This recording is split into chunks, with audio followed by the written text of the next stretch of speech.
అందరికీ నమస్కారం మిత్రులారా. ఆత్మశోధకులకు నా యొక్క నమస్సుమాంజలి. ఆత్మకై ప్రయత్నించే గొప్ప ధీరులకు నా యొక్క నమస్కారములు.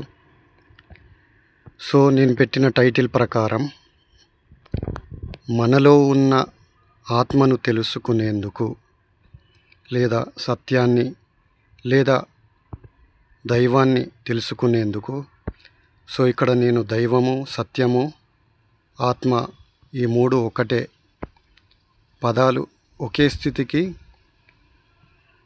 స్థితికి మూడు పేర్లు. సత్యమన్నా, ఆత్మ అన్నా, దైవమన్నా ఒకటే. మనలో ఉన్న అంతరాత్మను తెలుసుకునేందుకు గురువు అవసరమా? జిడ్డు కృష్ణమూర్తి లాంటి సాక్షాత్కారం పొందిన గురువు అవసరం లేదు. గురువు అన్నది నీ ఎదుగుదలకు సహాయపడడు. ఇంకా ఒక విధంగా చెప్పాలంటే, గురువు అనే భ్రమలో నీ యొక్క లక్ష్యం నుండి నువ్వు దూరమైపోతావని. గురువులందరూ మోసగారు. గురువుల వలన నువ్వు సత్యాన్ని తెలుసుకోలేవు, ఒక భ్రమకు లోనవుతావు, లేకంటే గురువుకు బానిసగా మారుతావు అని జిడ్డు కృష్ణమూర్తి లాంటి వారు గురువును ఖండిస్తారు. అంటే గురువు అన్నది అవసరం లేదు, గురువే పెద్ద అడ్డంకి ఆధ్యాత్మికతలో అని ఆయన చెబుతాడు. మరి జిడ్డు కృష్ణమూర్తి గారు చెప్పేది సత్యమా? మనలో ఉన్న సత్యాన్ని తెలుసుకునేందుకు గురువు అవసరమా? లేదా స్వతంత్రంగానే మనలో ఉన్న ఆత్మను మన యొక్క కృషి ద్వారా ఎవరి సహాయం లేకుండా తెలుసుకోగలమా?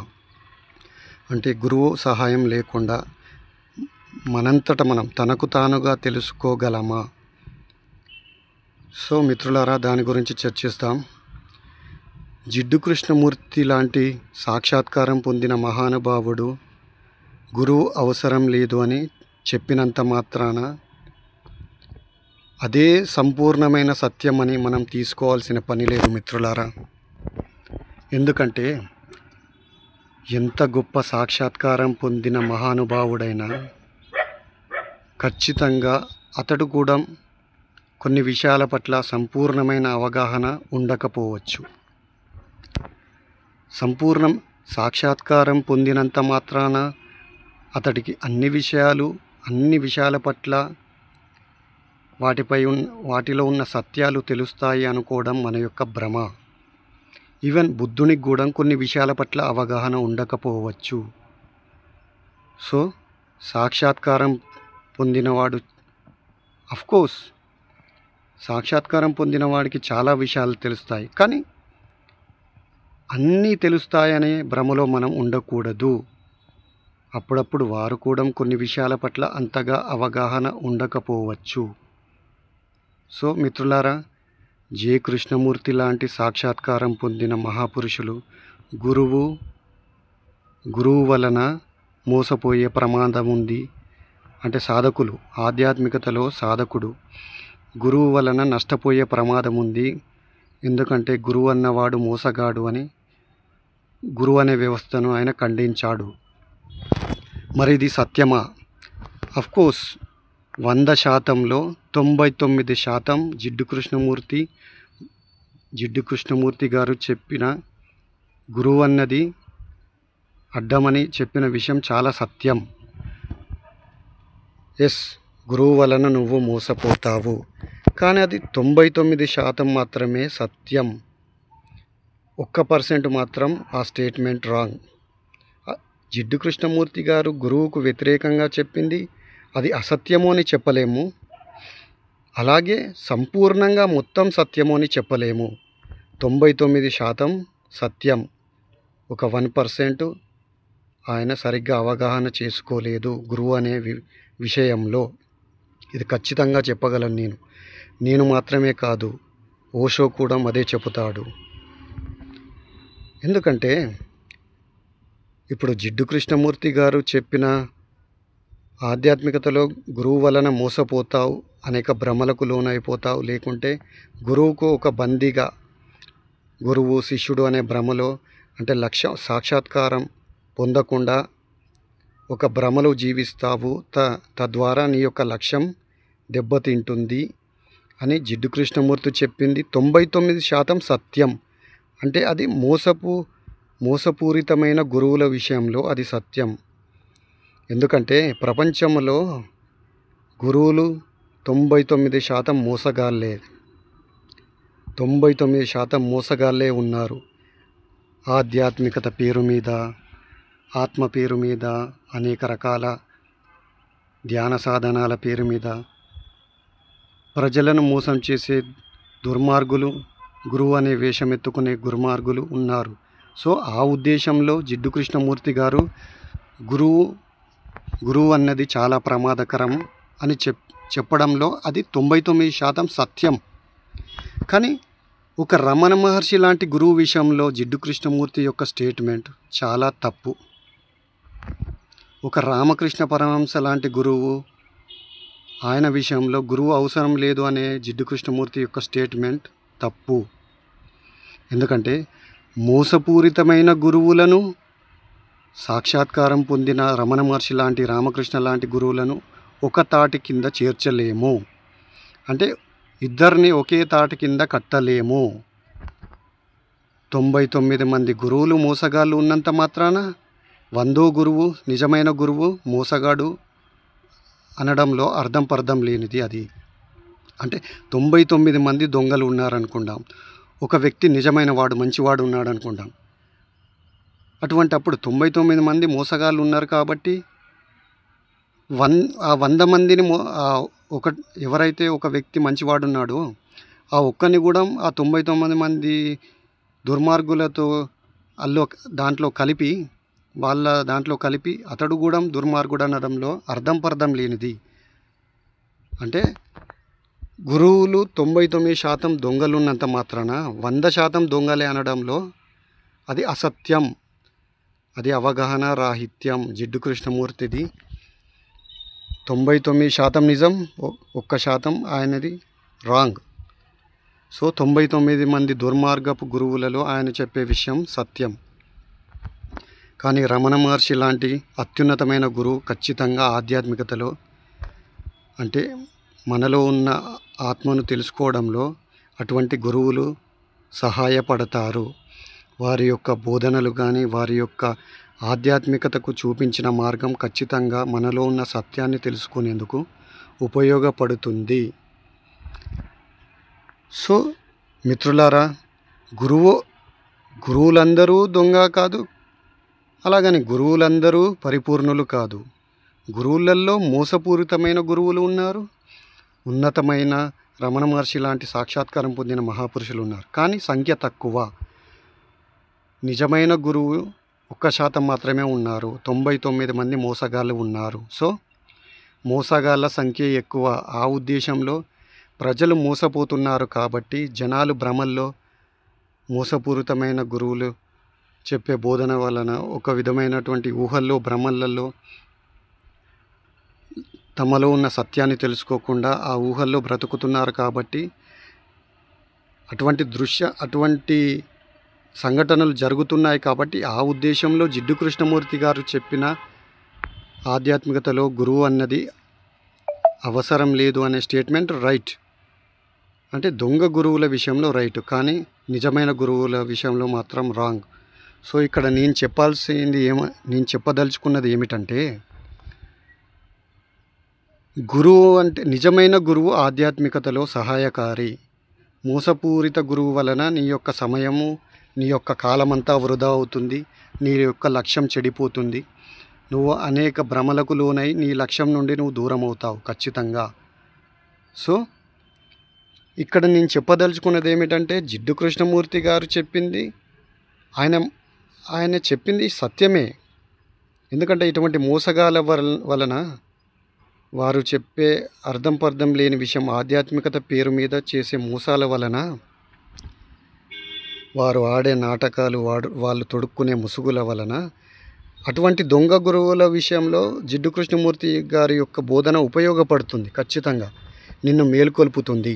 అంటే దొంగ గురువులను, వారు బోధించే మోసపూరితమైన బోధనలకు మీరు ఆ భ్రమలో పడకుండా జిడ్డు కృష్ణమూర్తి గారి యొక్క స్టేట్మెంట్ ఖచ్చితంగా ఉపయోగపడుతుంది. కానీ నిజమైన గురువును కూడా మన దొంగ గురువులలో కలపకూడదు. ఒక రమణ మహర్షి లాంటి వారిని, ఒక నిత్యానంద స్వామి లాంటి మోసపూరితమైన గురువుతో కలపకూడదు. వాళ్ళు వేరు, వీళ్ళు వేరు.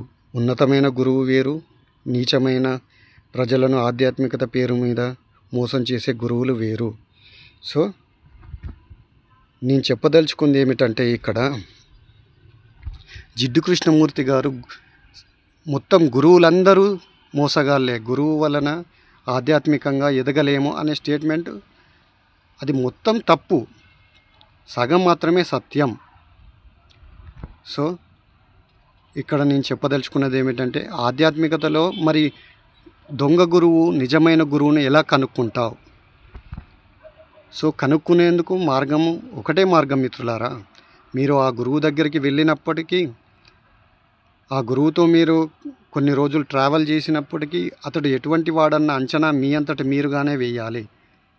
సో ఆ యొక్క తెలివి, అంటే ఇతడు మోసగాడా లేకుంటే నిజమైన గురువా అన్నది నీ అంతట నువ్వు కనుక్కోవడం తప్పించి ఇంకో మార్గం లేదు.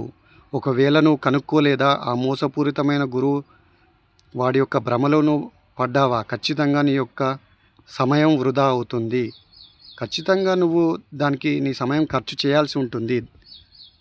సో వేరే మార్గం లేదు మిత్రులారా. గురువుతో ట్రావెల్ చేసినప్పుడు మాత్రమే వాడు నిజమైన గురువా లేకుంటే మోసగాడా అన్నది అది నువ్వే తెలుసుకోవాల్సి ఉంటుంది. నిజమైన గురువును కనుక్కోవడం అంత ఈజీ కాదు. సో ఖచ్చితంగా 99% మోసపోతారు.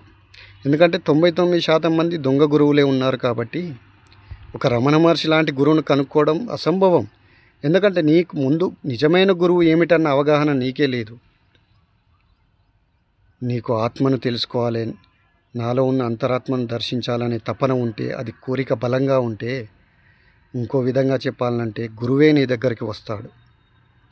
ఒక రామకృష్ణ పరమహంసకు దగ్గరికి తోతాపురి అనే గురువు రామకృష్ణుని వెతుక్కుంటూ వచ్చాడు, కానీ రామకృష్ణుడు అతని దగ్గరికి వెళ్ళలేదు. అంటే రామకృష్ణకు తనలో ఉన్న ఆత్మను దర్శించాలనే తపన అంత బలంగా ఉంది. అంత తీవ్రంగా ఉన్నవాడి దగ్గరికి గురువే వెతుక్కుంటూ వస్తాడు.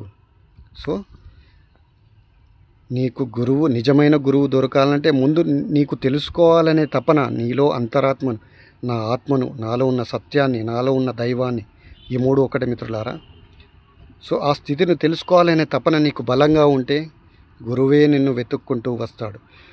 ఇంకో విధంగా చెప్పాలంటే, నాలో ఉన్న ఆత్మను తెలుసుకోవాలనే కోరిక బలంగా నీకు ఉంటే ఏ గురువు అవసరమే లేదు. సత్యం నీకు బోధపడుతుంది నీ యొక్క తీవ్రమైన ఆ యొక్క తపన వలన. సో మిత్రులారా, కొందరు చాలామంది గురువుముఖంగా, గురువు చూపించే మార్గం ద్వారా, గురువు యొక్క బోధనల వలన అతడి శిష్యరికంలో చాలామంది సాక్షాత్కారం వైపు కదులుతారు. అంటే వారి సంఖ్య ఎక్కువ. అంటే గురువుముఖంగా సాధన చేసి సత్యం వైపు కదిలేవారు సంఖ్య చాలా ఎక్కువ. 100 మందిలో 95% గురువుముఖంగా సాధన చేసి సత్యం వైపు వెళుతారు. మిగతా 5 అంటే 100లో 95 మంది గురువుముఖంగానే సాధన చేస్తారు. మిగతా 5 మంది స్వతంత్రంగా వెళ్తారు. వారు గురువును పట్టుకోరు. ఒక ఓషోకు గురువు లేడు, రమణ మహర్షికి గురువు లేడు. సో వీరు స్వతంత్రంగానే కదులుతారు. సో అక్కడ గురువుకు, మోసపూరితమైన గురువు దగ్గర మోసపోయే అవకాశమే లేదు స్వతంత్రంగా వెళ్ళేవారికి. కానీ గురువు దగ్గర సాధన చేయాలి అనుకునే వారికి ఖచ్చితంగా నిజమైన గురువును కనుక్కోవడం కష్టం. ఒక్కొక్కసారి మీరు మోసపోయే ప్రమాదం చాలా అవకాశాలు ఎక్కువ. సో మిత్రులారా, నిజమైన గురువులు ఉన్నారు, మోసపూరితమైన గురువులు ఉన్నారు. గురువు అవసరం లేదు అని నేను చెప్పను, అలాగే గురువు అవసరము అని నేను చెప్పను. నిజమైన గురువు అవసరం, కానీ నిజమైన గురువు దొరకడం చాలా కష్టం. కానీ గురువు అవసరం లేకుండా కూడా సత్యాన్ని తెలుసుకోవచ్చు, ఇది కూడా సత్యమే. సో ఆధ్యాత్మికతలో గురువు ద్వారా సత్యాన్ని చేరుకోవచ్చు, గురువు లేకుండా కూడా సత్యాన్ని చేరుకోవచ్చు. కానీ నిజమైన గురువు దొరికినప్పుడు నీ యొక్క మార్గం చాలా తేలికగా, చాలా త్వరగా సత్యం వైపు నువ్వు వెళ్ళే అవకాశం ఉంటుంది. ఎందుకంటే మార్గదర్శి ఉన్నప్పుడు ఈజీగా వెళ్ళవచ్చు. అలాగే స్వతంత్రంగా వెళ్ళినవాడు ఖచ్చితంగా సత్యాన్ని చేరుకుంటాడు. కొంత సమయం ఎక్కువ పట్టినప్పటికీ, ఎందుకంటే ఆధ్యాత్మిక విషయాలు నీ సొంతంగా స్వయంగా నువ్వే తెలుసుకోవాల్సి ఉంటుంది. కాబట్టి స్వతంత్రంగా వెళ్ళేవాడు కొంత సమయం పట్టినప్పటికీ ఖచ్చితంగా సత్యాన్ని చేరుకుంటాడు. కానీ ఇక్కడ వచ్చిన సమస్యల్లా దొంగ గురువులను పట్టుకునేవాడు ఒక్కొక్కసారి సమయం అనేక సంవత్సరాలు గడిచిపోవచ్చు. ఇంకో విధంగా చెప్పాలంటే ఈ జన్మ వృధా కావచ్చు. చాలామంది మోసపూరితమైన గురువుల చేతుల్లో వారి యొక్క జన్మను వృధా అంటే సత్యాన్ని తెలుసుకోకుండా ఒక భ్రమలో జీవిస్తూ అందులోనే మరణించే వాళ్ళు కోటానుకోట్ల మంది ఉన్నారు. సో ఇక్కడ నేను చెప్పదలుచుకుంది ఏమిటంటే, నిజమైన గురువు అవసరమే.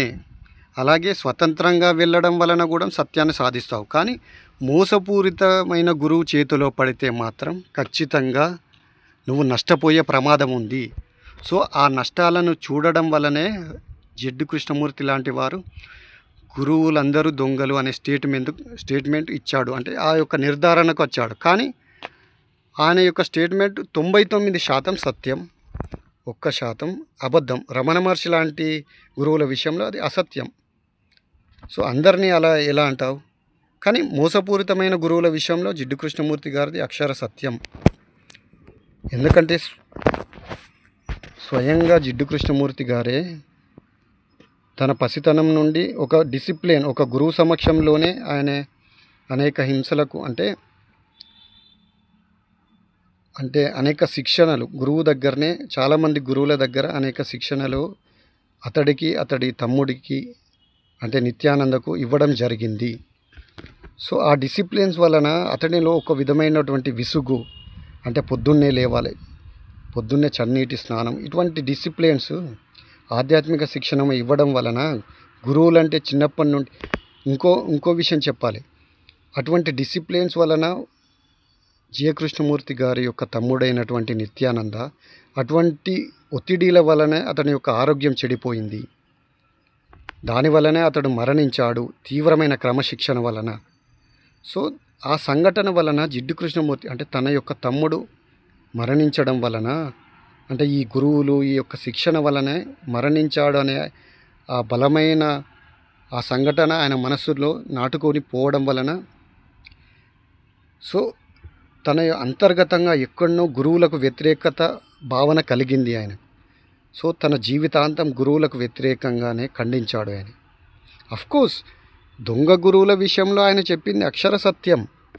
కానీ నిజమైన గురువును కూడా అందులో వేయడం అన్నది అది ఖచ్చితంగా సరైన స్టేట్మెంట్ కాదు మిత్రులారా.